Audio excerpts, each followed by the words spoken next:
on, guys? We're back for another episode 2 of Toxic Kings. I'm Cruz. Colin, and we got another guest today. This is Seth. What's going on, Seth? How you doing, Seth, man? tell him what's up. Living the dream, man. Just finish up with school and getting out to the real world for a job here shortly, man. Okay, I see you. I see you. Big boss. Oh, Big yeah. boss guy. Big boss guy. Big boss guy, yeah. Seth, what are you going to school for, man? What are you looking to do? So finishing up my paramedic right now.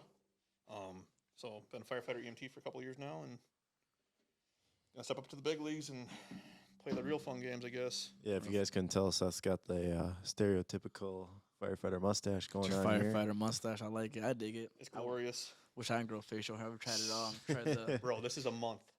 I've tried the. Are you still like waxing it and everything? Or you Wax kinda- it, a shampoo and conditioner every morning, and you gotta take care of it. Put some oil in it too. I'm not gonna lie, but I'm still jealous. You're so damn skinny. You probably weigh less than me. Yeah, dude. 155 is what I weighed in at this morning, bro. Yeah, dude, you're looking good. You're looking good. You kind of want to explain a little bit how. So Seth used to be not this. Seth looks good. He always looks good. Pause. But you want to kind of explain what happened, what's going on? Yeah, so absolutely. So end of August, I was weighing in at about 220. And so I have Crohn's disease, so it's a pretty shitty disease, as you can say, Yeah. for obvious reasons. And ended up losing a shit ton of weight and wasn't paying attention why. Because I had too much other stuff going on with personal life between school and work and other stuff that we'll talk about shortly here, I'm guessing. We'll get into that later. Yeah. But yeah, I ended up getting put up in the hospital and I ended up weighing in at about $150. And man, these pants now still don't even fit me right. So from August to now to present day, like how much weight do you think you've lost because of Crohn's? So 220 on August 24th. And when I went into the hospital, February 20th, roughly, I was at $150. So I'm down 70 pounds in 4 months. So And that's all because of the Crohn's, correct? Like, yeah, Crohn's. well, Crohn's. I mean, is stress, so it's- you've been pretty like active and fit, you Oh, know, for sure. going through the years or whatever. So it's not like you're just not working out or staying healthy, but you are doing that. But also Crohn's has a big impact on that, correct? absolutely, and stress plays a huge factor in that, and it's not cured, so there's no cure to it. So it's one of those things that I'll be living with the rest of my life regardless. So Every day, slowly, you can just like feel your body just getting thinner and how like thinner and like. pretty much, Damn, I know. I'm trying to cut back right now. A little chunky, a little chunkster back. I kind of feel like a cheater, man. I got some abs again, and I don't even have to do anything for them now because I lost all that weight. Fuck, I wish. But yeah, I I wish. mean, stress. I mean, we've kind of talked about it already. You know, I mean, stress will cause that. But like as Cruz and I, and last episode Santana, we were talking about like mental health and like the stigma and like like stress being able, how difficult it is for a guy to like actually talk about it. So I mean, if you're comfortable with talking about it, we'll talk about it. You know. Oh yeah, I mean, so that was kind of the same thing. End of August, like I said, I'm a firefighter EMT, so I ended up having a pretty bad call, and didn't really know how to handle it. Honestly, started drinking pretty heavy one night, and told my fiance at the time, I said, "Look, you need to call somebody because this isn't going to end well." And then she called my boss. They called somebody for me to talk to. Well, then the next night, my dad calls me up at about 9:30 at night when I started drinking again. And he calls me up and says, "Hey, your uncle just randomly passed away." And it's kind of hit me even worse. Like when it was raining, it was pouring for sure. I know. I feel that. And it was one of those things that you couldn't take back. And so I ended up going and seeing getting some help for it. And now, I mean, I talk about it all the time to people because it's like, for us, like you said, guys don't talk about shit. Right. And Yeah. that's something that we got to break down that wall, man, because otherwise we ain't going to be around. Fuck that stigma. Absolutely. I ain't gonna lie. I mean, me and him would have problems. When me and for Colin first met, we'd go like on these like roadies, and like we get pissed off, or if we had some kind of problem, we just like leave town. We'd leave like 3-4 We would, hours. Yeah, we would just End up like in the middle of nowhere. Like, get in the car. We'd end up just driving. fill up I the tank mean, and just take off. For sure. this is when gas is a little bit cheaper than Sure. it is now, but Yeah, it it's was not so definitely helpful to kind of just get in the car, talk about those situations. Yeah, it might be awkward in at that moment, but once you get it done, once you talk about it, Oh, hell, over the years, man. One of our first times we ran together with you as a student. yeah, I sat with you out there, till 1 o'clock in the morning talking in the parking yeah. lot. I had a pretty bad first call, and Seth was the one that was there. I mean, there's other people there for sure, but Seth and I did sit outside, in the parking lot for 4 hours just talking about it. So I mean, Mentally Chopping it up. That's how I look at like a lot of old people nowadays. Like I like the whole like, respect your like the older people, because it's fact. Because you guys gone through things that I've never gone through. You know what I'm saying? But at the same time, we respect each other in a way. So that's cool. Like I can talk to you, talk to Halty. He'll be on a different pod, and we can talk about. And it's a good thing, but no. But back to the death. I know how that can affect. Because last year on this time, I had a little something like that happen to me too. Just in 1 month, like a lot happened. And just that month itself, I was doing things I wasn't supposed to be doing. You know what I'm For saying? sure. I And was, it's not something to be ashamed of and because I we all didn't, go through it. and I didn't talk about. I think he's the only one that knew everything. Like everything, like he's the only one that knew because I ain't told no one. Like I kind of just put myself in a shell, and Well, and like I told you guys, like I'm big into like mental health. I do watch a lot of podcasts about mental health and all this like different situations and whatnot. But like one thing I have learned is, as shitty as it sounds, death isn't going anywhere. Bad things aren't going anywhere. You just have to take those those times. You have to talk about it. So not every situation is going to be the same, right? So you got to be able to, learn how to talk about it. You need to, otherwise it tears you down even worse, if you just bottle it up. So That was the one thing my grandpa told me before he passed away. My grandpa was in World War II as a POW, so he actually was at a prison of war camp that Hitler was at. And my uncle, that actually the one I was talking about that passed away, my uncle was always afraid of death. Always, he always had a really hard time with it. When my grandma passed away, he stayed at the funeral home at night with her, like he would not leave because he was so afraid. Well, then my grandpa, before he passed away, that was the one thing he told my uncle. He said, "That's the one thing we're promised at birth is death. That is the only thing in this life you are promised." yeah, And it's something that it's real talk. Like you got to think about it. It's not. no, yeah, that's It's why. dark, but it's true. That's why you gotta live life to the fullest, man. Like Colin always tells me, like let's get out of the state. And I'm always like, yeah, like let's do it, whatnot. But it's like I've lived, fuck, dude. I've lived so. I hate moving. And I hate fucking. I like meeting new people, but I feel like I've met a lot of people in different states where it's like I think I'm cool for a little bit.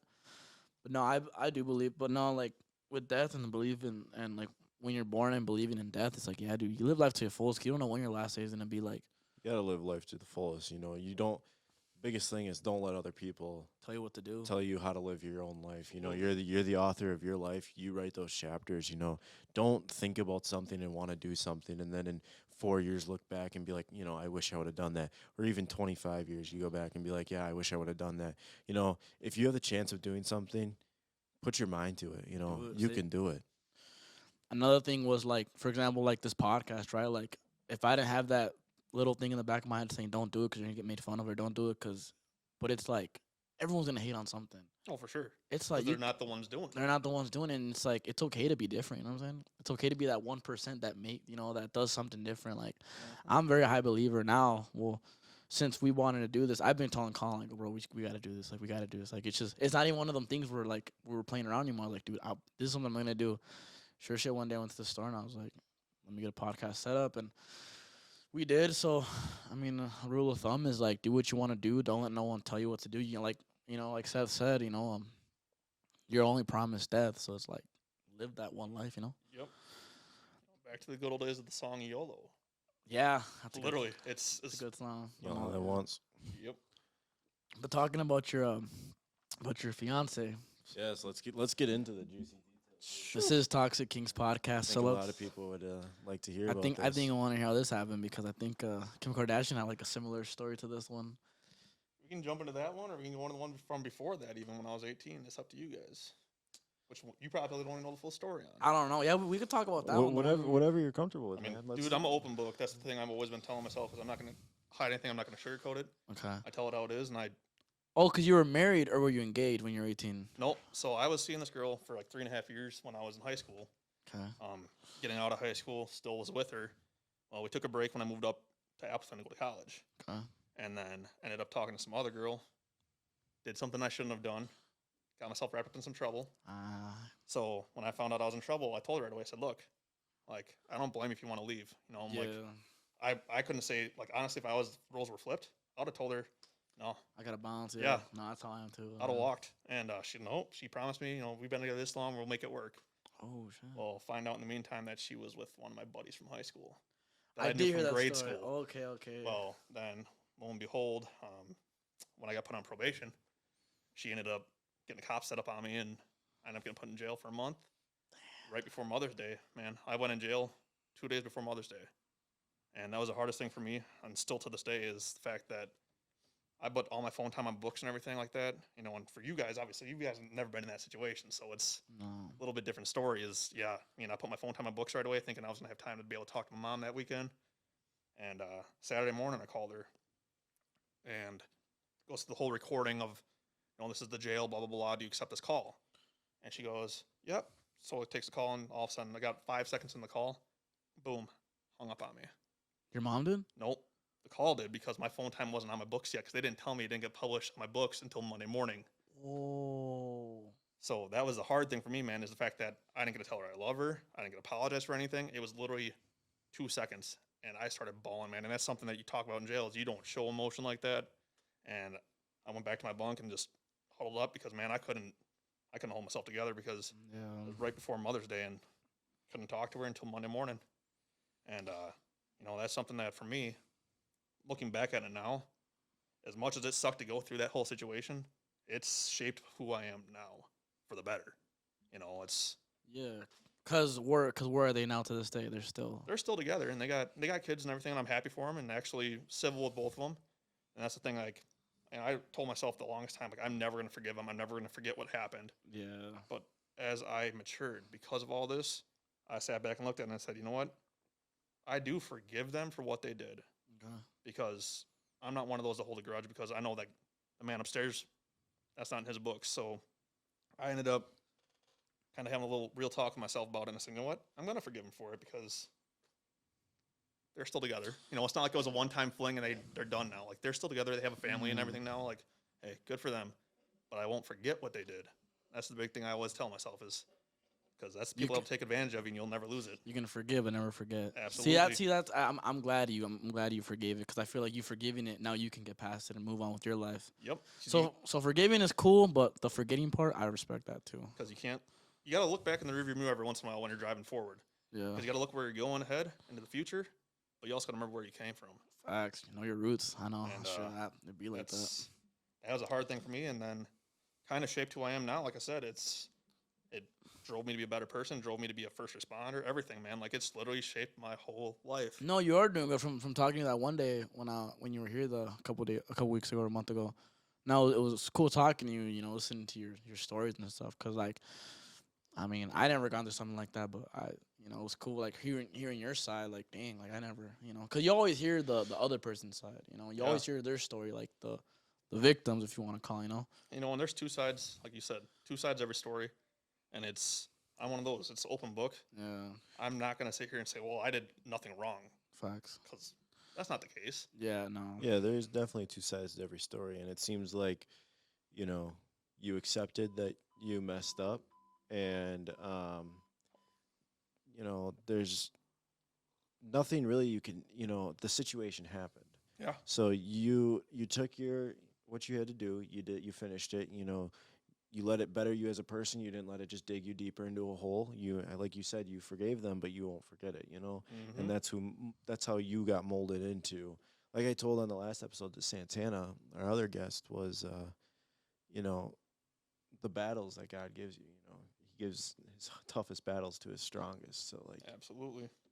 Facts. Or as I always say it differently, because I'm a little bit of a Southern boy, that God gives his toughest battles to his toughest cowboys because he knows they can take the journey on. amen, old son. Howdy. Shoo. So do you think if like none of that would happen, do you think you would still be with this chick? Do you think like you still like be with her and you'd have the kids with her in the family? Like, man, I don't know, man. That's because that was 8 years ago for me now. Oh yeah, okay. You gotta remember, I'm old. You're not old. And older. no, older it's than that. I don't know. I mean, honestly, that's a real good question. I've never even thought about it. No. I don't think we would have been, honestly, because it's just lives are going in different ways for us at the time, and hence why we were taking that break from each other. So I don't think that would have changed anything as to what happened with us now. I think we would have still been separated. Oh which, god. But like the thing that was the hardest for me is when I found out I got in trouble. For 6 months, I didn't know I was actually getting in trouble after that. They came and talked to me, and they're like, yep, it's just a slap on the wrist. Which I told everybody, like the cops and everything, like, yep, I have nothing to hide. Like, I did what I did. And so I didn't hear anything. Well, then actually came home in the summer, and my mom's home from work, and it was like 10 o'clock in the morning, which she worked all day. I'm like, what the heck's going on? She's like, you got something to tell me? I'm like, no idea what you're talking about. Dang. She's like, go look on the kitchen table and you tell me then. I'm like, okay. A guy that she works with heard my name on the radio that morning for this criminal case coming out against me that I was being charged. That is how my parents found out. That you were going through all that. Mm-hmm. Because I didn't say anything to them because I didn't think I was in trouble.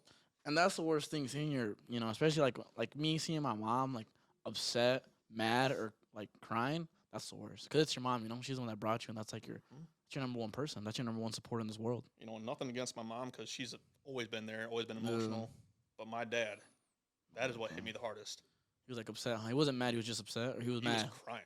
Yeah. And he had looked at me that day in the living room and he said, I thought we raised you better. And he just started bawling. That was hard because my dad does not show emotion. Yeah. Ever. I mean, he's like, Old stigma. school. Yeah. He doesn't Old show Testament, it. yeah. Absolutely. Old Testament, yeah. And that was something that was like, okay. It really, really hit me hard. But all that comes into who I am now. Man, shout out to parents, man. Parents do so much for every kid. I mean, Absolutely. I know there's those piece of shit parents, but like, getting in bed and having a kid is not being a dad, but being there for the kid and raising them, like, those are parents. You know what I'm saying? Like, real talk. Cause I don't, yeah. But what about you, Colin? You ever had one of those situations where your parents were upset with you or disappointed with you? Oh yeah. I mean, I feel like if you haven't, do your parents really care about you? Do they love you? Absolutely. I mean, my ass whooped. Yeah, I mean, I've definitely been there where I got my ass whooped. But like back to what Seth said about the whole stigma and the dad thing, like my dad doesn't show emotion either. But there's been times where it's like, he showed those emotions, and you're really like, okay, I really messed up. Yeah.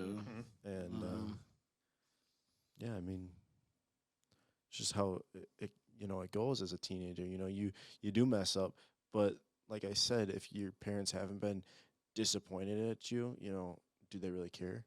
Do they really love you? Yeah, that's facts. Nobody's perfect. It's facts. No, that's true. You have to mess up to be able to, better yourself and like learn from your situations. So I'm guessing your parents like disciplined you a lot, huh, when you were a kid, Oh. just for the better. But it's for the dude. You know what was the worst I hated? Wasn't like when my mom would just whoop me. She'd be like, this hurts you more than this hurts you more than it's gonna hurt you. I'm like, hell no. Like, you go to bed and ass is just red. Oh yeah, you get the wooden spoon or the. Yeah, I mean, you're gonna sleep good. And she's like, you're gonna sleep warm tonight. Yeah, I did. my parents were both military. So I was raised into a very strict conservative household. They're OGs. And then my dad's from Tennessee, so you got that southern. Yeah, so it dug even deeper yet, and it was.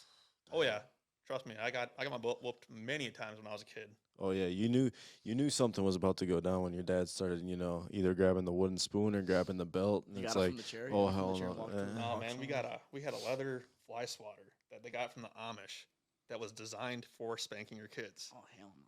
Man, and that thing, they had like a honeycomb pattern on it where the leather holes were punched out. I think I only had the belt.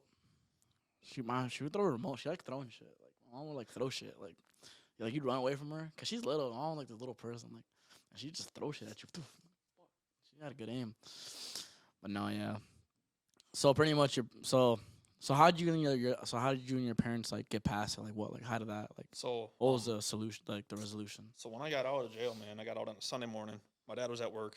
My mom, I called her when I left, and she's like, "What's up?" I'm like, "Well, I'm out." And she's like, "Well, how's it feel?" And I said, "I don't know how to feel," because it felt so weird. Yeah. Like, and that was another part when we went to breakfast that morning, and the whole time I just kind of felt like I was paranoid. It was just didn't feel like I belonged out, and I kind of like felt like I was an animal in the cage when I was in there.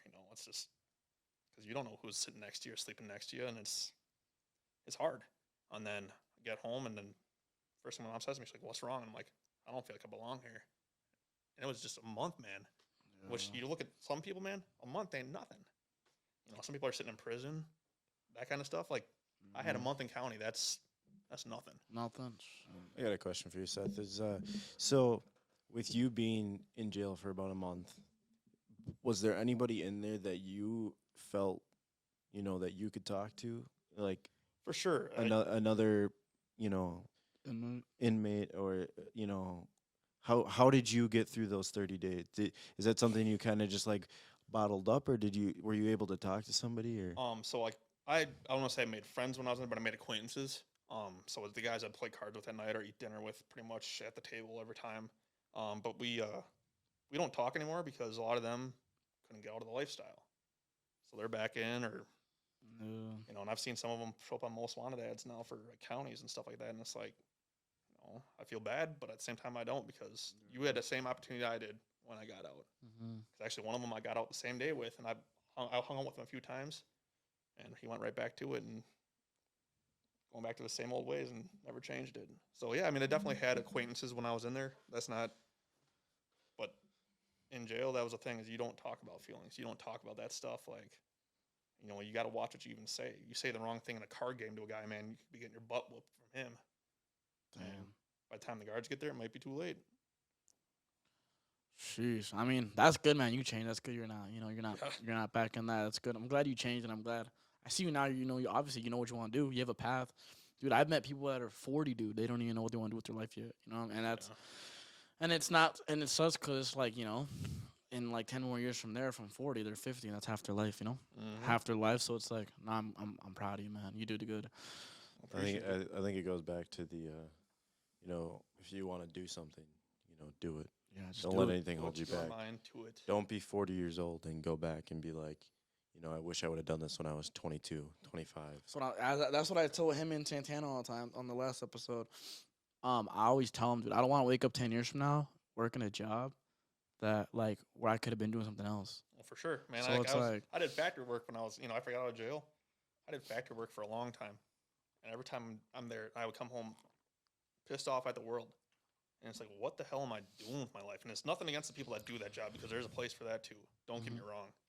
But for me, it wasn't going to work, and I knew it. So it was just that time where I'm like, pull the trigger, take some action, and change it. Do something, yeah. No, yeah, just get up and do it. That's pretty much it. Just get up and do it. But let's talk to the heard you had a little recent little mashup with that one. Let's talk about this one. Yeah. Take us to the beginning. Take us how it started, because I know you guys dated for how long before you got we married? dated for over a year. Okay. But this is a girl that I'd known for over 9 years prior. And Also, you've known her for a minute. oh, for sure. Oh, I see. I don't know this part. And every time, like, I was single, she wasn't, or vice versa. Oh. And so her and I actually went through the loss of a mutual friend about 2 years ago now. And it hit us both pretty hard. And it kind of one of those things where one day I knew something had happened, because I saw it on Facebook with her, that something had happened where we'll come to find out that she had went through a mental health crisis, actually. And she ended up overdosing. Okay. And ended up getting put in a coma for, I think, 3 weeks. She did? Yeah. And then ended up getting out. And I don't know, a few months later, I just reached out to her and said, hey, hope you're doing well. Don't know what's going on, but I'm here if you need to talk. And that's kind of how we rekindled everything and put together that our friend, shout out was UP, that she ended up bringing us together, and it was great. And her and I had, like, you guys saw us out. Yeah.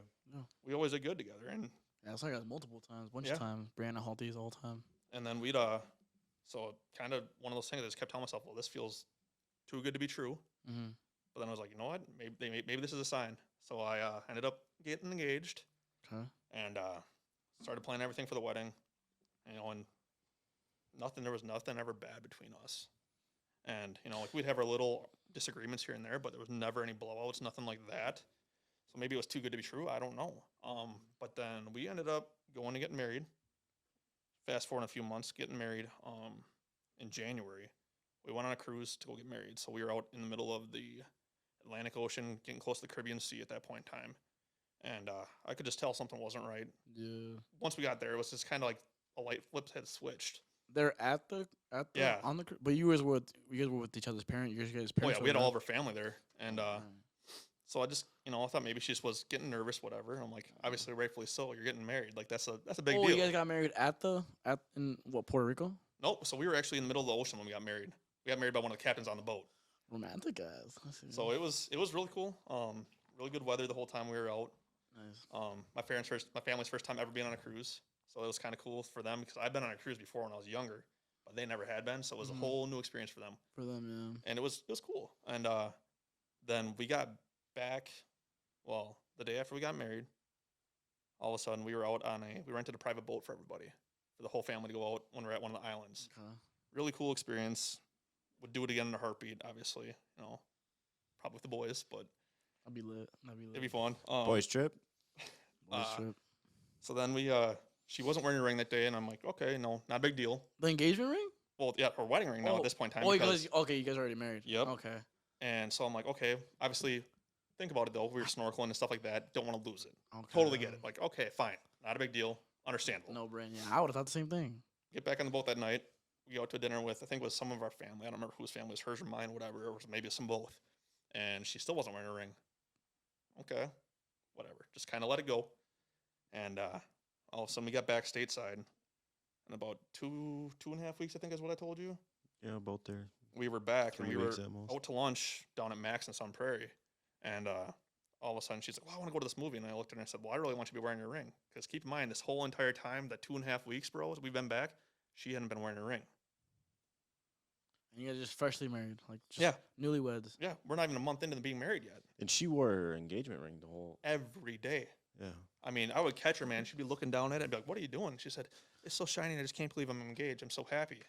Man, every day up until we got married, she would sleep with that ring on. She'd wear it in the shower.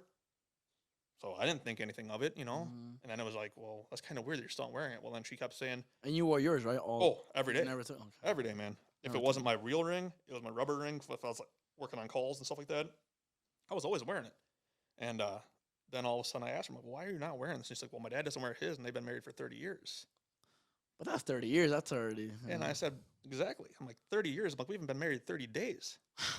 Like Shit. straight up, like that's okay. I'm Red, like, red flag, red call. Red yeah. flag. And then I'm like, well, where is it? And she's like, well, it's in my camera bag because she's a photographer. Okay. So all of a sudden I'm like, well, your camera bag's in the car right now because we just did a session with this couple this morning down there. I'm like, well, I'll make you a deal. You want to go to this movie so bad? You put your ring on. We'll go to this movie. And you shouldn't have to do that. You shouldn't have to make deals to Yeah, your you wife. shouldn't have had to make And she the says, ultimatum. okay, fine. She goes up to the car and puts it on right away. So she knows where it's at. Oh, yeah. It was in her camera bag, bro. She knew exactly where it was at the whole time. It shouldn't have taken, A deal. an ultimatum. Exactly. To, The ultimatum should never have had to happen. And that was kind of right. like, okay, whatever. I let it go. I'm like, I'm just going to pick my battles here. Yeah. And then all of a sudden it was like, I'm back in school. And she had went down to visit some family and watch one of their kids while they're at work getting ready to get married and stuff too.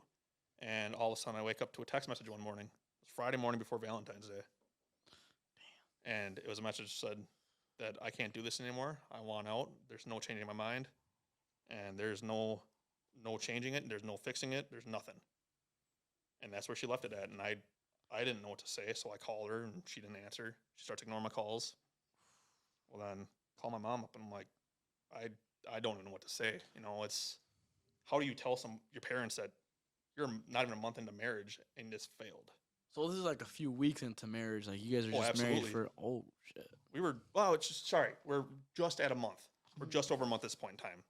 So we got married right at the beginning of January. This is the beginning of February at this point in time. So yeah, just about a month. And especially because my parents have been married. They just had their wedding anniversary the other day. They've been married 36 years now. And I told her when I first got in a relationship with her, I said, I don't believe in divorce. I said, I understand that divorce does happen. Don't get me wrong. I said, but for me, I'm a fighter. Like, if you have an argument with somebody about something, you figure it out. Because the point of marriage is to be together forever. Absolutely. Right? It's a partnership. That's part of the vows. That's Or- part of the vows that you take. And you gave her, you put yourself out there by saying, now correct me if I'm wrong, but you said, I'll go to counseling, or we can go to therapy, or, couples therapy, or couples Absolutely. counseling, whatever you want to call it. So I told her I would do anything. I said, I don't care what it takes. If you want me to go counseling myself, go to couples counseling, whatever. I said, I will do whatever it takes because that's how I am. And it was Nothing. Nothing. So how was it like? So you walked the aisle, right? You're looking her. Is she looking you in the eyes when she said "I do"? Yes and no. I mean, we were up on the I think the 18th deck on this boat, and it's not a cloud in the sky, so it's hot that day. Okay. And so everyone was rather warm, obviously in her wedding dress, even warmer yet. And she seemed a little off that day, but she also was pretty seasick going up a couple days prior to that, so I wasn't sure if that was what was going on. I I can't remember where she was from, but she's had a very heavy accent, so it's hard to understand a wedding planner to begin with. Yeah.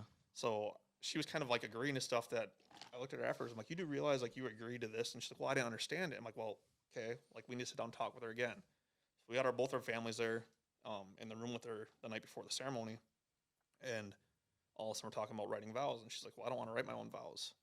But literally, she had bought vow books, bro, and had them at the apartment for us.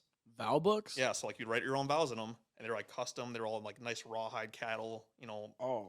Yeah, so they were really slick, but So she wanted like perfect, like this. She wanted this perfect, yep. And then which is okay. I see the perfect. I mean, if I get married, I want it Yeah. perfect. I guess. and then all of a sudden come down to it, I mean, I was all for writing my own vows, like pouring my heart out kind of thing. That's what it's all about, right? And then all of a sudden it turned into, well, she wanted to have pre-written vows from the cruise line. I'm like, what? Well, then the next thing that kind of was a weird trigger was that she didn't want to do a ring exchange. She just wanted to be wearing her ring, and she wanted me wearing mine. And then her parents said, no, no, no. Like, That's not how you do it. right, like we're doing a ring exchange. And it was just kind of like weird, but I'm like, maybe she's just still nervous. I don't know. That or maybe she's trying to be different. Maybe she's trying to do something Right. out of that. But it's like, okay, the wing, that's just the ring thing. That's just like a Symbolic. But that's something way that back, should have been, way back in the day. It's been a thing. that should have been something that was like brought up before, like the day of, Not being under the impression that that's what's going to happen. Maybe that's part of my fault is the fact that we didn't really talk about that up to it. But yeah, then it was the day of, and like she wasn't really making eye contact. But then we're up at the front of the boat, and I'm holding her hands at the front in front of everybody, and I'm like just rubbing her hands, and all of a sudden she just looks at me and says, "Stop it!" And I'm like, "What?" Like kind of is weird, but okay. I'm like, Yeah. Now you're just like, man, something's not something. right, Right. exactly. Like, dude, my parents realized it that morning, the morning of the ceremony. They could just tell how stressed out I was. They bought me a massage package on the cruise because they could tell how stressed out I was, bro. Like, I would have been like, don't mind if I do type thing. I would have well, bought right, you but one like, too. at the time, I'm like, okay, no, like I don't need this. I don't need this. And like, no, like you can't stop pacing. You're just stressed out to the max. And Well, it's one of the biggest day of your life. right, and So come to find out though, it's not because I was nervous. It's because of all these red flags that started popping up. And me being kind of, I don't want to say naive, but just kind of looking past all of it because I'm like, well, we're getting married. Maybe I'm just over analyzing stuff. I didn't want to nitpick anything. And then come down to it that it was, it was just kind of weird. But then after the wedding, we're out at dinner and she's still acting normal, But then we get back stateside. A month later, all of a sudden, a text message, bro. not even like. But do you guys aren't you guys living with each other? Wow. Yeah, we were. But she had been staying down by her aunt to watch their kid because they've been working some long hours at work. So she was helping babysit because of COVID, obviously. Yeah. So they couldn't get anyone to watch the kid. So she went down there to help out. Not a big deal, Okay. And then it was just, and even the weekend prior to her sending that message, we went down to the rodeo down in Milwaukee. Mm-hmm. Got bomb ass seats, had VIP packets for out on the dirt, walking around getting pictures taken and everything. Oh, that's lit. And 6 days later, I wake up to a text message saying that, and I hope she wasn't using you. I don't know. It's one of those things that crossed my mind, but it's kind of hard to tell, and I don't want to like beat myself up over it. Yeah.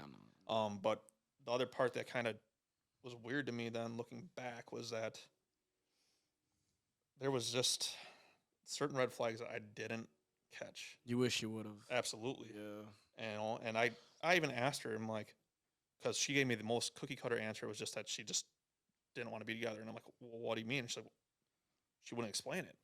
Well, all of a sudden, I went and stayed by my parents then for the first couple nights because I'm like, okay, maybe she just needs space for a little while. Well, I went over there on Valentine's Day. Did she tell you to like leave, or you were just No, she wasn't there anyways, but I just didn't want to be home by myself because I knew I wasn't in a good place mentally at that point in time. Yeah. And then, so I've been staying by my parents, so I went over there Valentine's Day night after I got done with school and was just talking to her. And I'm like, well, what really is going on here? And she just told me, she said, I lost feelings and all sorts of attraction for you months ago. And I looked at her and said, what do you mean months ago? And she said, before we got married. Whoa. And yeah, like, how do you, and I asked her, I'm like, how do you go through with getting married to somebody after you've said you haven't had feelings for months now.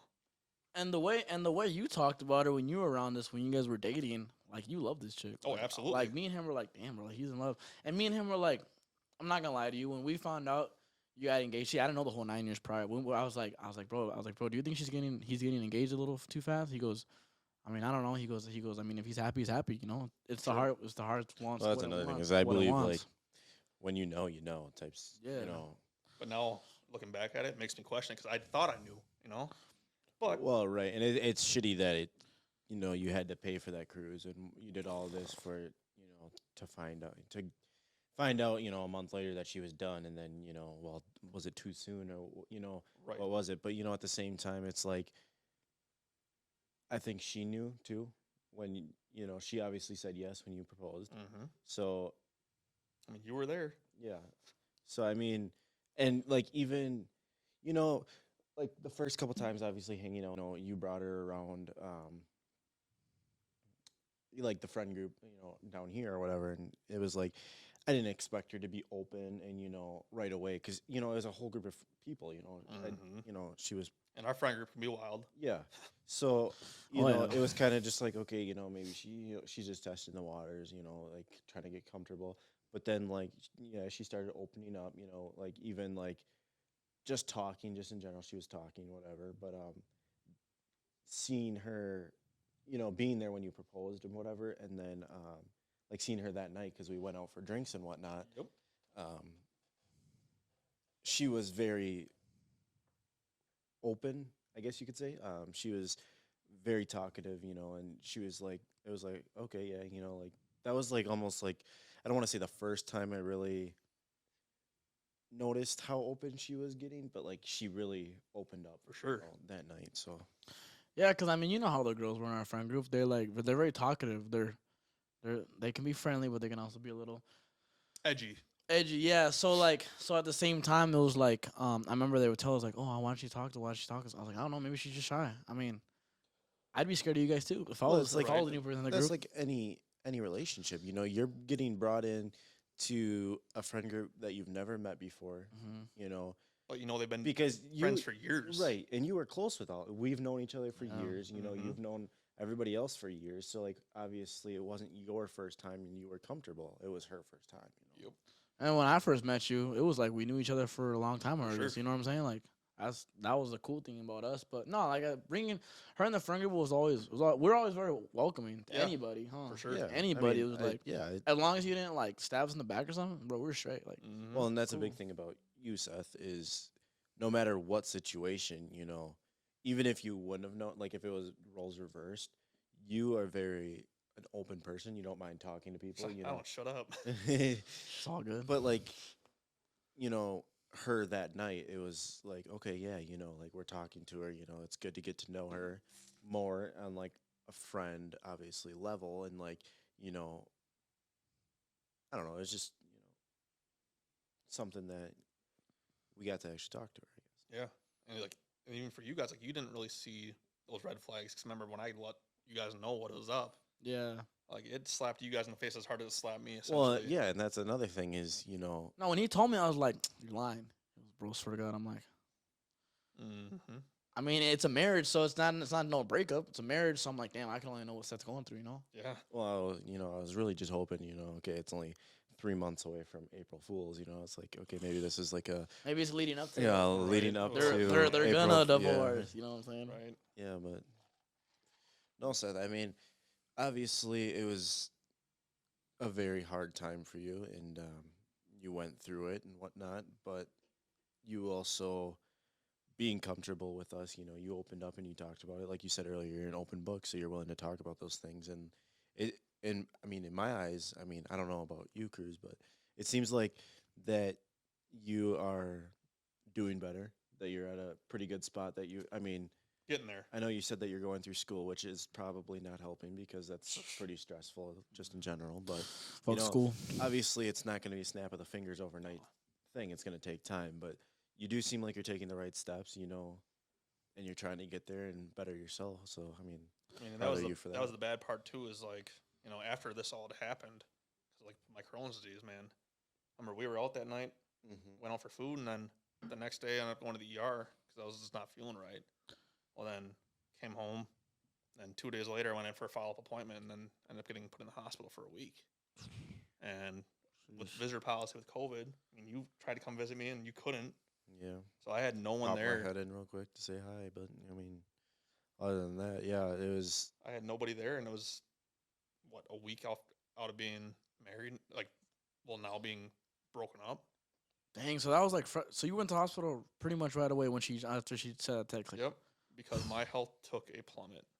I mean, my body was rejecting water, food, my medications. But you know what, man? This is where I see Colin, because like where I went through my whole thing last year around this time, I felt like it was a sign, like, because you're very religious, right? Oh, for sure. So am I. You know, I grew up going to church and stuff, and I was always told, like, dude, if things are just adding up in your life where they're coming bad, just know something's good. Something's good gonna come out of it. So as right now, you look like you're glowing. Like I said, you look healthy. To me, you look healthy. Yeah. mean, I wish getting better. I wish, what I'm saying, I have the six pack showing, but to me, you look healthy. To me, I feel like, I'm not gonna lie, I'm sure you like still think about it, like, damn, like, cause I'm sure you had that, like, what did I do? You know what I'm saying? Like that, what did I do in the relationship? Because For sure. we all have those, right? When Oh when yeah, we break and you have up, it's those like, what ifs too. You know, it's like, what did I do, or what if I would have changed? But I mean, if she was able to text you that, then she's able to see you grow and see you happy. Cause why? It's gonna hurt, dude. Oh, yeah. It's facts. Cause are you dating right now? No, hell no. You don't plan. You want to focus on the career. Yep, focus on my career, and I I'm recommend it, honestly yeah. just self-healing. That's huge for me right Look, now. man. is- See, my mom always said, Cruz, like these chicks at the club, the bar, they're not it. She like one day you're gonna run into an old friend and you're gonna end up being with her. One day you're gonna be at the in the middle of a pick and save line. You're gonna meet the love of your life. She was like, so just don't force it. Don't rush it. Focus on yourself. Cause like, dude, another thing is, your career can never wake up one day and be like, I don't want to be with you. It can never say I want to divorce you. Yep. So it's like, grind on it, and then when it comes, it comes. And that's the thing too is you got to remember, like, if you ain't bringing the bread home for yourself and you ain't happy with yourself, you ain't gonna be happy with somebody else there either. Exactly. And For like sure. that's something that I keep telling myself now is that self-worth and self-happiness is definitely number one before you can, try to give that to somebody else and your For love sure. to somebody else. I had people reaching out to me like, oh my God, you should be posting, putting her on blast on Facebook and everything. And for me is At the time, you're like, oh fuck yeah, but even No, then, man, damn. But I knew better. Right, and that comes with that maturity level that you have. yeah, that's a mature thing. It's like, I'm sure you kind of heard that, and you're like, obviously you got that. You were thinking about it, but Maybe. and It having never even crossed my mind, to be honest. fair. Because But it goes back to the asking yourself, what is it going to do for me? exactly, it's just gonna make me look worse in the long run. And the thing is, people kept telling me, "Oh, you should hate her. You should hate her." Well, one, to me, hate's a really strong word. Facts. So you don't that and love. Those are two words you just don't throw around. Man, that L word, man, I have those That damages. is two words I do not throw around with caution because That L word does damages. yeah, exactly, they both do. And honestly, to this day, no matter what happened with her and I, good and bad, I still can honestly look myself in the mirror in the morning and tell myself I do not hate her. Mm-hmm. And back to the forgive and forget thing. Yeah, it's happening already. I mean, her and I still talk every once in a blue moon. And honestly, now her and I are probably better friends than You ever were? And I think that kind of is my life lesson that I learned throughout all of this is the fact that maybe that's all we were meant to be. But it took us going through this journey together and healing each other to actually figure this out. And that was something huge for me because she was there for me through that bad call I had last year with my uncle and everything happening too. Yeah. She was there for all of it. Yeah. And honestly, I don't know. Honestly, can't say I would have made it through without her there. So, Facts. like, No, I know. I mean, do I still love her? Absolutely. Do I love her on a relationship level? Absolutely not. It's more of I love her as a friend. Care about her. Absolutely. And I still tell her to this day. I said, if you need anything, let me know. Mm-hmm. I'll be here for you. I'm like, if you start having a hard time with anything, let me know. I'm like, yeah, I'm not. Now, I can't always be there, but if you need someone to talk to or whatever, I said, give me a call. Yeah. And it's like, and that's the thing is, everyone on Facebook that's been blasting her now, people from around the area, man, have been blasting her because of what's happened, and she's taking it hard. And it's not, and if anything, this ain't your fault. I mean, you're just talking to people about it. You're just, which is fine. And I told her, I said, I'm like, even she's been getting threatening messages sent to her now. And I told her, I said, you let me know. I said, I'll take care of this problem for you. I said, because I'm not going to sit here and let that happen because that's our business. I said it's none of theirs to make up what they think happened between us. Yeah. See, and Right, I'm happy I'm thankful that you can that you're sharing this story because who knows, maybe someone else out there like got a marriage lasted a couple days. We don't know that, but And it's glad something you. now. It's like, my So, mom and my dad kind of feared for me when this all happened. They're like, "Please don't tell me you're going to rebound." And I said, "Absolutely not." And best part of it is, I know my friends even told me that too. They're not going to let me do that nah. because they know I need time to heal, and that's why you got good friends because they're not going to let you just jump into it right away. So Well, that's why when he told me, I was like, the first thing I told him, like, bro, is he good? Like, I can Mhm. only imagine, like, yeah, we've been broken up with, yeah, we've been whatever, but it's like, divorce, dude. I've seen guys go haywire. even breakups, just in general. I mean, it ain't easy. Mm-mm. not every single person takes it the same way. Yeah, Mhm. shit, we're all different. I mean, what I was gonna say is, that whole blasting her on Facebook or whatever, like other people are, it goes back to the maturity thing. Like you're still there for her, you forgive her, but you won't forget about it. Absolutely. And it's not like you're going out and saying, "Hey, send her a threatening message right now. Otherwise, I'm not going to be your friend." No, I can swear on my life, I never once endorsed any of that because guess what? I wouldn't want to be the other end of that right. And if situation. you did, you wouldn't have been there to say, "I'll take care of it." Hmm. You wouldn't have been there to say, "Hey, um, I'm still here for you if you need anything. If you need to talk, give me a call." But See, and I'm glad you're talking about it because there's people that hold this in. Like I said, Yeah. some people don't have a voice to go talk to. Some people don't have a lot of friends to go talk to things about. So I'm glad you talk to your friends about it, talk to us about it, because it's like we may not know what you're going through, but we can help you. For sure. You know what I'm saying? We can be here for you. For Like sure. this, like we're like, we can be here for you. So just because that's a good thing. what I've definitely learned throughout the years is, you know, just because I'm going through something and I were to talk to, like, let's say you, Seth, or you, Cruz, you might not have gone through those same situations, but just because you guys can't relate to a situation that I'm going through, the talking to somebody about it and getting it off your chest, they might even have a point, they went through something similar. It might have not been the same thing, but even if not similar, they still listened to you. They showed you that they cared, and that's really a biggest thing with when you need to talk to somebody or you need have those feelings. Yeah, man, just that being here for somebody goes a long way. Like, you know, for example, like Colin, Colin's one person that I can say I can trust my life with. You know what I'm saying? And with you, from how you're talking, I can trust my life with you too. You sound like a real dude, like real person, I'm here, like man. someone that's there for everybody. Like, you know what I'm saying? But That's one thing I kind of learned from Saul too is the self happiness and self worth, but putting yourself first too. oh, Not with the boys and everything like that, but when you got to watch out for yourself. You can't just keep avoiding the red flags, because exactly. eventually it's gonna come and bite you. And that was something that yeah, I learned from that, and it wasn't easy. Like I got real depressed when I was in the hospital. Yeah. You were getting messages from me, like You're alone, so yeah. you know what I I'm mean, I was saying? locked up in the hospital. Your mom couldn't even come see you. Oh, they came and see me, so they had a policy where I could have one person per 24 hours. So they were coming and visiting me as much as possible. And then obviously Brianna, with her working at the hospital, so she's pop her head in every once in a blue Oh, just to you check in good? on me. That's good. That's good. But yeah, it was like even the one day I came back from procedure. It was like a Wednesday, and all of a sudden I came back to my hospital room and I was still doped up. And all Still of a sudden the lit. nurse goes, "Oh, there's something here on the bed for you." What? Here's this little teddy bear, this little gem, and then a card from them. So Brianna brought it up to my room and just threw it on the bed for me. And I still have all that stuff, and I'll never get rid of that stuff. I'll tell you that right now. From Little things count, man. Oh, Stuff like absolutely, that count. Yeah, that stuff goes a long way. absolutely. Long way. I just want you to know that if we were allowed or if you were allowed more than one visitor, I would have definitely, Well, I know you tried, tried to bring in a couple cigars here and there. You probably would try to move in, dude. man. I love cigars. Yeah, yeah. Seth's a big cigar head. I have a humidor in my house. Yeah, he does. But you know, going through that, those are those tough challenges that God puts you through.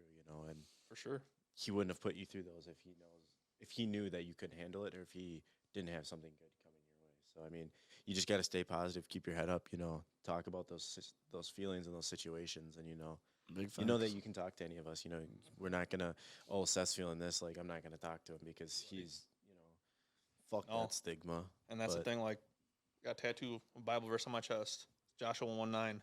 Be strong, be courageous. Facts. That was something for me that was like, Big facts. Yeah. that hit me right after I got out of jail. Actually, I went and got that tattooed on my chest after I got out of jail because right before I went in, actually. So jumping back to that story, my mom ended up taking me before when we found out I was going to jail. I had like I think a week notice or 2 week notice before I was getting wrapped up, so that way I could go tie up everything with work and whatnot. And she ended up taking me out to this big church down in southern Wisconsin here, and it's internationally historic. And she took me into this little gift shop that they had there after having some priest pray over me and some stuff like that. That it was this leather bracelet that she found for me, and it had that Bible verse on it. And for some reason, that thing stuck with me like glue. Forever. Yeah, Oh, and now it's on cool. my chest. So I feel that, man. So this is called Toxic Kings podcast for a reason. You know, we do gotta ask a couple questions. But you seem like a good person. Do you have any toxic traits? oh, for sure, All right, name for two. sure. Name two of them. man. I'll tell you right now. Still, I have a short fuse. Still, I try to mellow it out now. It was way worse when I was a kid. I'll tell you that right now. You and me both, bro. I used to snap. Like, I'm talking like if I see like my biggest thing was if I saw another dude even smile at a girl, I'd be like, why is he smiling at you? You know what I'm saying? See, I was never like that. It was more of like if somebody set me off, though, It was rap, yeah. it was never good. And I'm not proud of that by any means. And it's something now, like as I mature, you can identify that and Yeah. You mellow wanna- it out. You want to talk about the lunchroom story, or Sure, man. Funny story. So yeah, I had a psych Just- eval this morning for work, and he goes, "Hey, you ever get in a fight in high school or anything?" And I'm like, "Well, yeah, I did one time." And he was like, "Okay, we got to talk about it." I'm like, "All right, fine." You know, I'm an open book still. Well, kid dumps this big milkshake over my head in lunch one day. He's one of the bullies.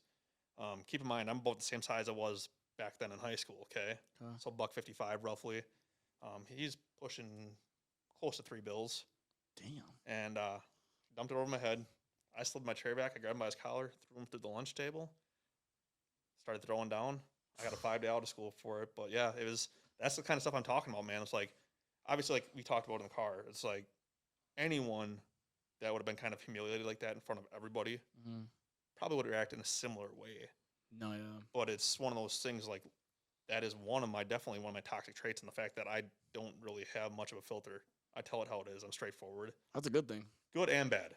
Yeah, there's a lot of people out there, especially with this generation. People are scared of the truth. They're Yeah. scared of the, like, yo, dude, like that ain't cool. Well, why not? It's like, bro, like you know what I'm saying? Like you know what you did. Like, And that's the thing is like I sometimes like I can catch my own words when I shouldn't be saying stuff, and it's like, no, that's for sure. It's definitely a toxic trait of mine. I would definitely say is that I just sometimes don't think before I speak, facts. because it's depending who the audience is, probably should be geared a little bit better, or swearing a little bit less in front of people, you know, that kind of thing. Mhm. That's definitely something I plan on. Yeah, that's been working in progress, but obviously, yeah, it's just definitely kind of get control emotions more and thinking before I act. That was a big thing I've learned. Yeah, I feel you on that one. Because between all my experience that I've went through and just even getting into relationships with people, if you can't see yourself with being with them, and I'm not saying relationship, just friends, anything, if you can't see them being in your life 20 years down the line, why waste your time now? Because they might be a small little blip in it, but if they show anything toxic that's going to potentially harm you, don't put yourself in that position in the first place. That's what I'm saying. That's why nowadays, bro, like I try to like put myself around people that like have goals. For example, like this, like Colin one. I was like, I pitched the idea to Colin. Colin's like, sure. And then, but at first I was like, I don't know. And then I pitched the idea to Santana. He's like, bro, why not? Like, let's do it. Okay, bet. Like, well, Colin, you want to do it? He goes, yeah, I'll do it with you. So you know what I'm saying. That's why like it's good you're surrounding yourself around good people. It sounds like, you know what I'm For sure. saying. That's the thing is, if they're not good people, don't surround yourself with them. I think I'm a I good think person. you can really tell a lot about somebody and who they are by how they present themselves. Like if you meet somebody and they're kind of give you those stuck off vibes or whatever, but like you know who they are as a person. Oh yeah. Like it's just something that like you might be in such a great moment that you're kind of blinding yourself by it, but you kind of just have to Facts. Straight up. That's what I'm saying. Yeah, and well. that's definitely it. Is they always say don't judge a book by its cover, but you definitely have to evaluate the cover of that book before you read That's into what I'm it. saying. I mean, don't I'm not saying not to read into those people because you got to give everybody a chance.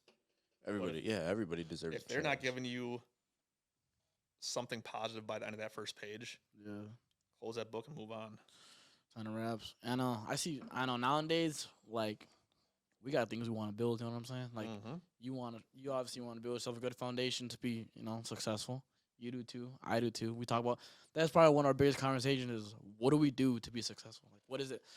And we throw all kinds of ideas, but the thing I like is we're having those conversations. It's not like we're just wasting our time. Like, we're actually, like, hopefully one day we build a business or something. Maybe this can be a business one day, But yeah, man, I mean, you got any more questions, Colin? I don't know. I mean, I could ask you questions all day. You know that. But I'm here. another quote is, don't cross an ocean for somebody that's not going to jump over a puddle for you. Absolutely. Facts. But yeah, it's back to the maturity. You just, Seth's very, mature person. So, I don't wish, anything that you had to go through, like, on anybody. But, Sure, I wouldn't wish it on anybody either. but to a point, No. I'm glad that you are so mature and you know that you can handle those situations, And it was obviously it might sound bad, but like I want my closest friends to go through those situations because, they can get through it. Yeah. Like if anybody were to go through those situations, I want to be there for them. I want it to be somebody that like I'm close friends with. I want to be able to be there to, I don't care if it's just like, just a daily phone call, like, hey, how you doing? Or if it's, a 3-hour conversation or like just like going out to dinner, like Yeah. I want to be there for those people that I like truly care about because I know that if I was in that situation, I know those same people would be there for me. Yeah, same with Colin. Like I had this incident, a couple weeks ago, family wise, and I didn't go to work that day just because of that situation. And Colin was like, what's up? And I'm like, bro, you don't believe what just happened. And to this day, Colin's like, hey, how's everything going? You know what I'm saying? So it's good to surround people. And the same with me. I do the same for Colin. You know what I'm saying? Like, talk about our relationships. We talk about, things that happened a couple months ago. Here, you still good about that? Like, it's good to bring that. It's not the greatest to bring it up to remind you, but it's good to make sure you're doing good. That's why I love calling people, dude. I'll probably call Colin like cool for like when I'm in California, 'cause that's where my parents live. I'll call Colin 4 or 5 times a day. Like, what's up? Nothing. All right. And then just Like I said, even if it's that 30-second conversation on the phone or if it's a, 2-hour conversation, like I don't care. Like if one of my closest friends is going through something, I don't care to sit on the phone for 2 hours or on FaceTime for 2 hours or video chat for 2 hours. Like, and I don't care if we're not saying anything, just that present. Like if you need to ask something or if they need to say something, I'm right there. They can ask me right away. That's part of the maturity thing that comes with it too, is being able to talk about stuff. Right. Yeah. Because that's where, for me at least, that's how it helped me develop into who I am now. Is just by talking about everything and being able. It helps me accept what happened and help me move on from it, but also never forget it. Good. Yeah. I mean, see, so my advice to you is, as of right now, I feel like you're doing great. I mean, you sound like you have a path, which is a good thing. Yeah. Like I've told everybody, like Santana in the past episode, like people don't have paths, dude. People are still laying on their couch. People still with their, in their mom's basement doing nothing. I mean, I'm at my parents right now, but that's temporary. See, but you're doing something with your life, though, right? Oh, for sure. You're waking up in the morning knowing I'm gonna go do this today. You know what I'm saying? You're still working 2 jobs, still going to school, which is basically like a full-time job. Shit, I live with my mom right now if I could. Shit, I hate paying rent, dude. 100%. But yeah, I mean, I guess if I had to say something is, like I obviously both like I have only one younger brother. Yeah. I'm not too young anymore though. Yeah. Fucker's driving already. He's actually our producer. Shout out Eli, Supposedly, the producer. shout out Eli, the producer.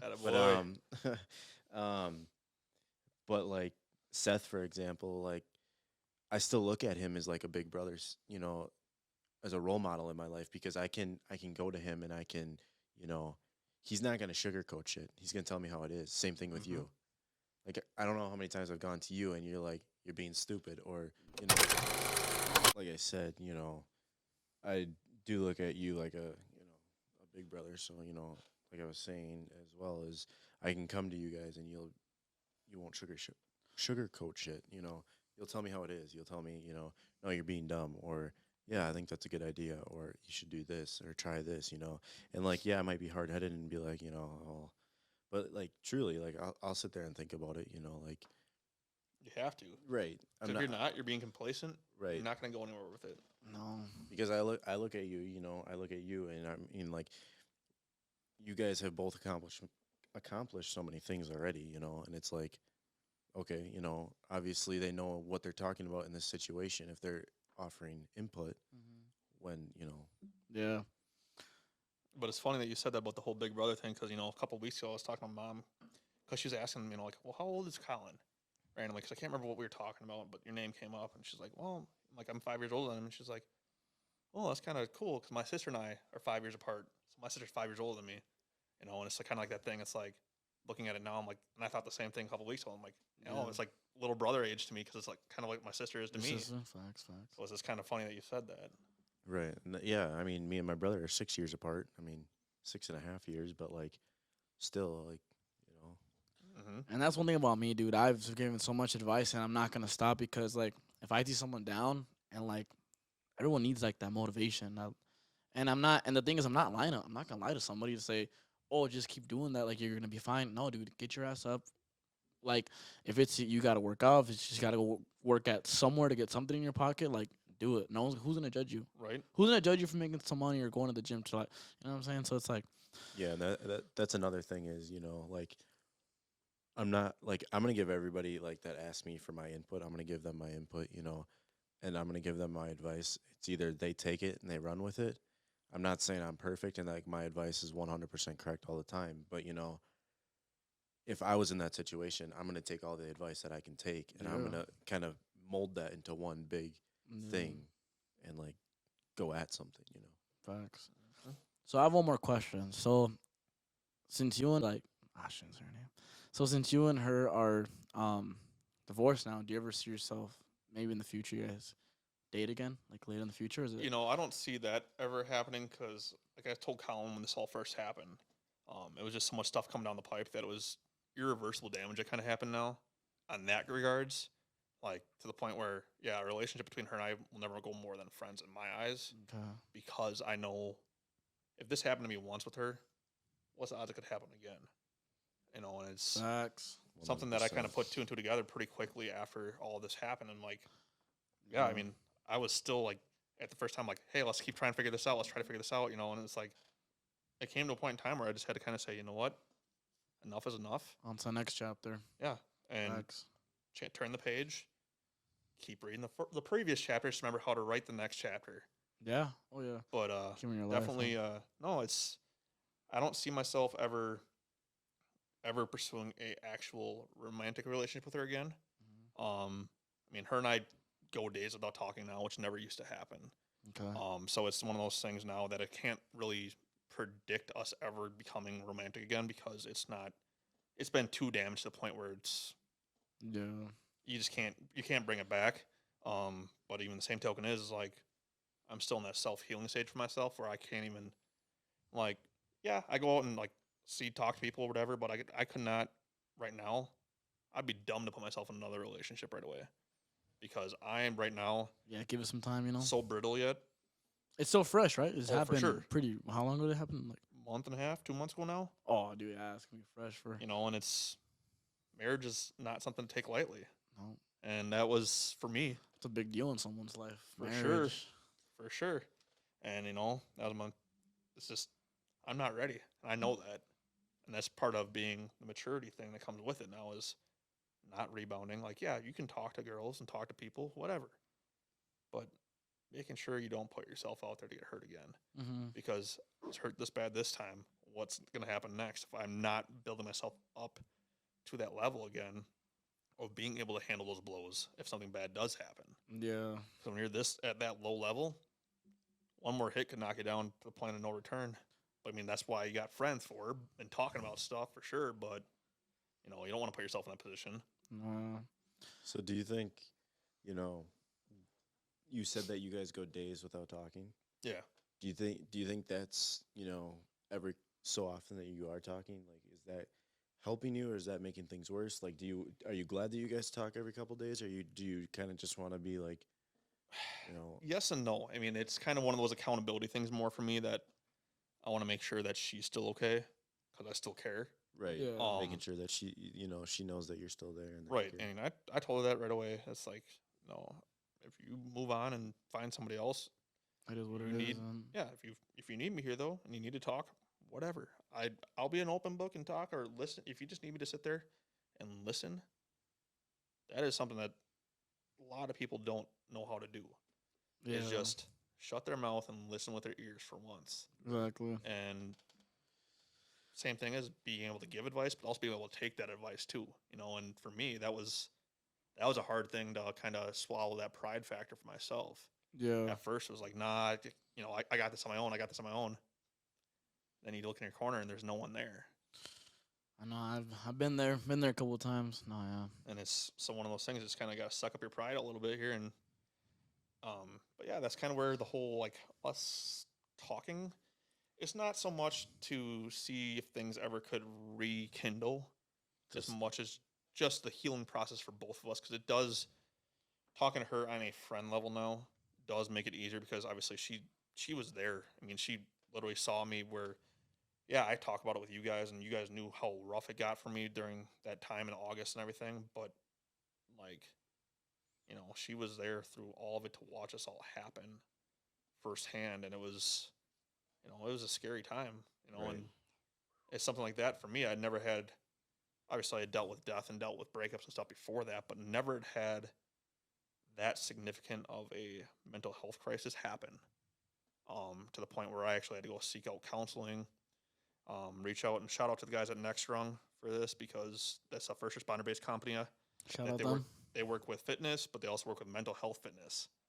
Shout out to them. So they have a text number you can call or text 24/7, Mm-hmm. and someone will respond to you within 5 seconds. Damn. And the guy I talked to actually is a paramedic firefighter down on the Mexico border. So he sees some pretty nasty stuff down there. Yeah. Oh yeah. And I texted him at like 2 o'clock in the morning. He talked to me for 6.5 hours Damn. to make sure I was good. You're good. Yeah. And then he passed it along to Blake, the owner of the company, to get a referral for me to actually see somebody. Mm-hmm. And it's at no cost to me.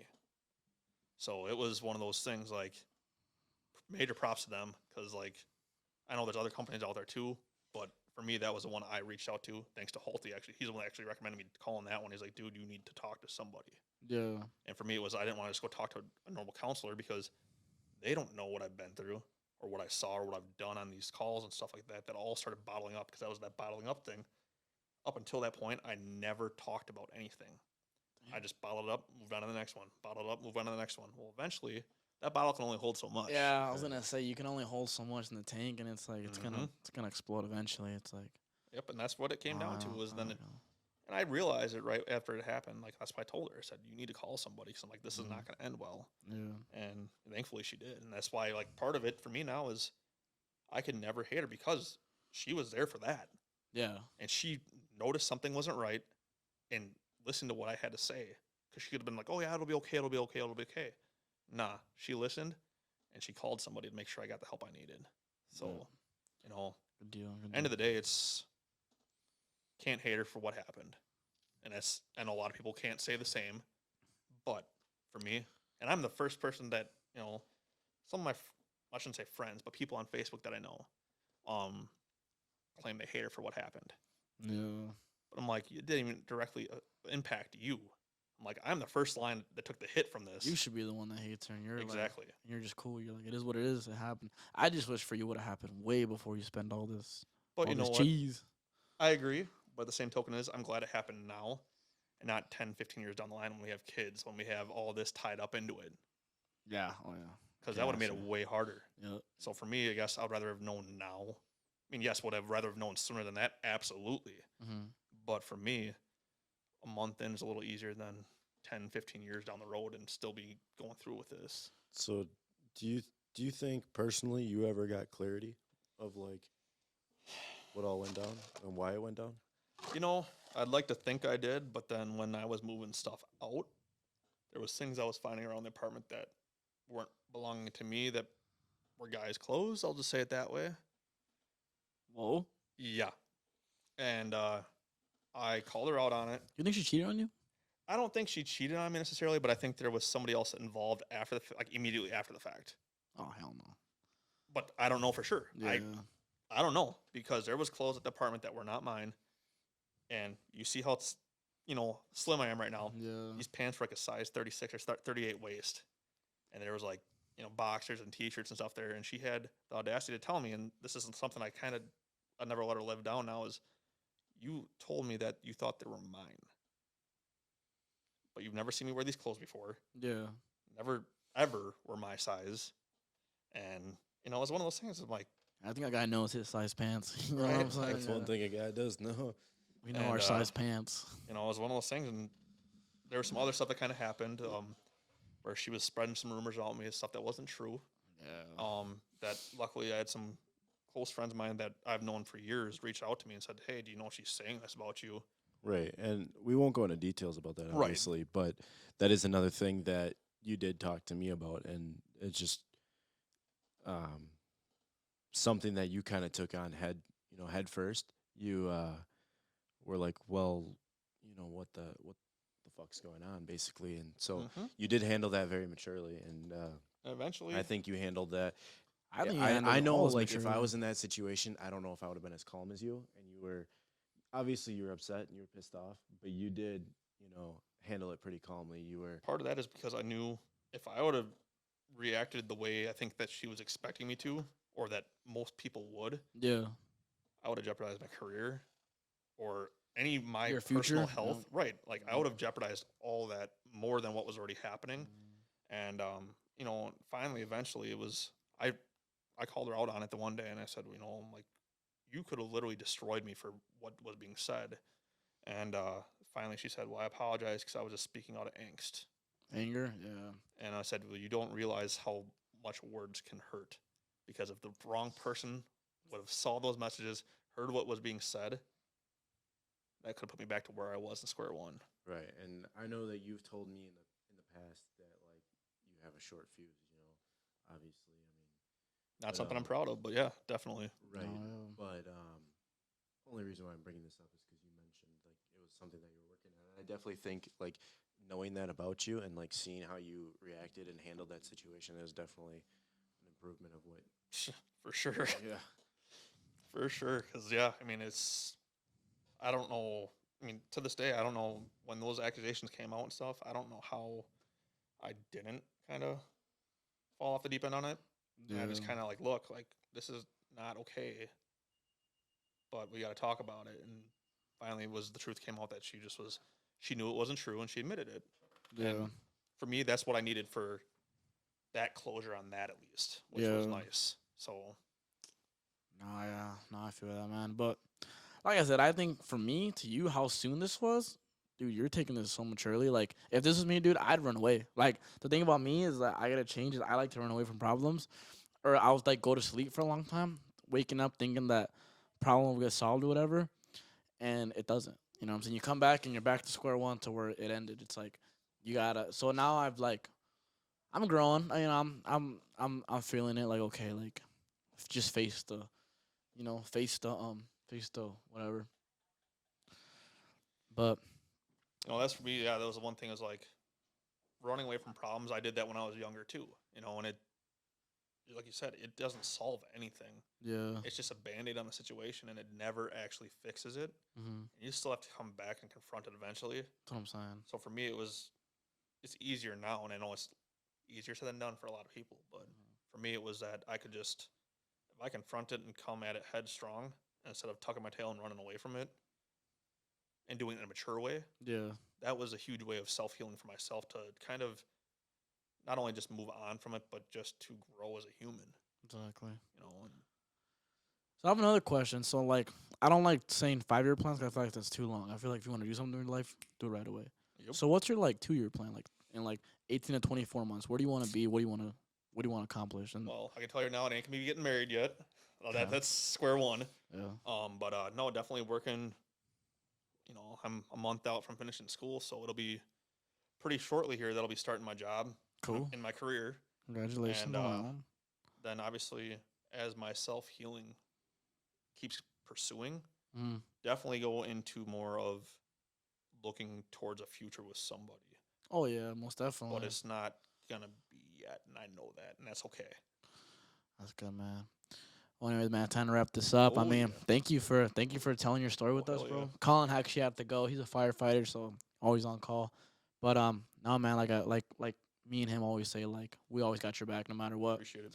I mean, yeah, I mean you'll know each other shortly tomorrow time, but it feels like I've known you for a long time. Oh yeah. And the way we talk, I mean, I'm sure we can all be good friends later on. Everybody, all of us. But once again, guys, I'm Cruz from Toxic Kings. This is Seth. Thank you guys for, make sure you like, share, comment, subscribe. And Ghostman's Colin. And that's Colin. Yeah, I'm going to put everyone's info in the description. Make sure you guys go comment, share, like, follow them, subscribe. Tell your mom, your mom's friend, your mom's other friend.